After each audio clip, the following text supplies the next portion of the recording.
سلام. امروز میخوام موهامو، این حجم از موهای من و این قفر که اولین بار شما دارین میبینین رو با دایسون و سشوار رمینگتون هر دو این ورش رو با این ورش رو با این صاف کنم، ببینم کدوم یکی از اینا برنده میشن و این حجم از مو.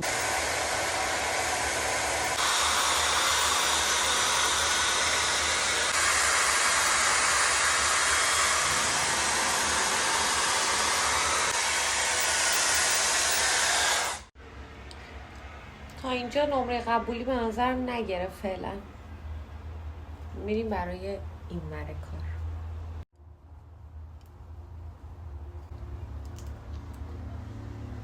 میشه با سشوار رمینگتون.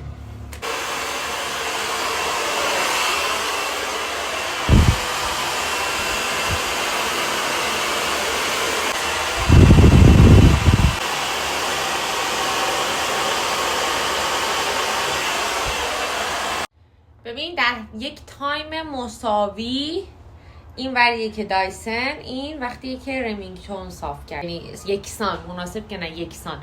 ببینید فرقشون هم توی فرقشون هم اصل داستان جلوی موهامه که فرش اصلا با اینا باز نمیشه. حالا اونم بریم ببینیم اونجا جوریه. خب الان جلوی موهامون رو تست کنم. نازک برمیدارم. از این موهامون رو باهاشون تست کنیم. ما الان میخوایم تست کنیم اینا رو، ببینیم به این شکل.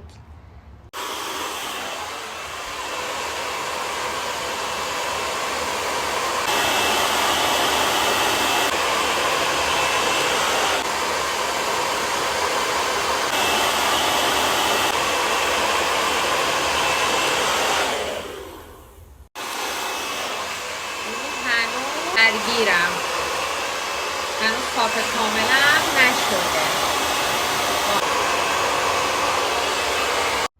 خب با رمینگتون به این مرحله رسیدیم ما تقریبا. شما ببین از نزدیک بد نیست، حالا میشه باز روش کار کرد، ولی تو تایم یکسان میخوام این ور رو با دایسن صاف کنم.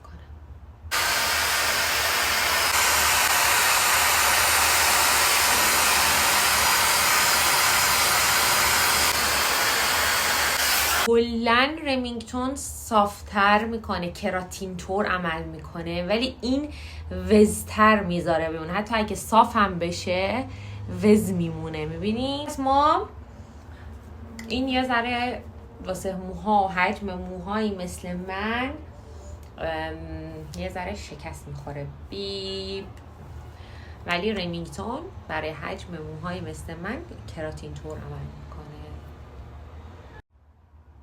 پس محبوب من شد رمینگتون. این حجم از موها رو با رمینگتون صاف کنیم.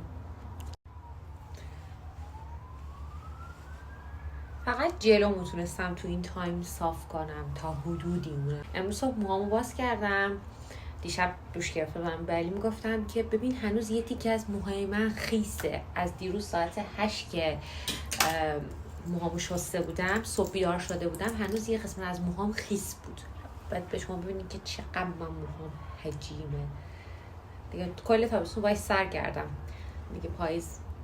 پاییزم استفاده میکنم، ولی انشالله بهار دیگه میرم کوتاهش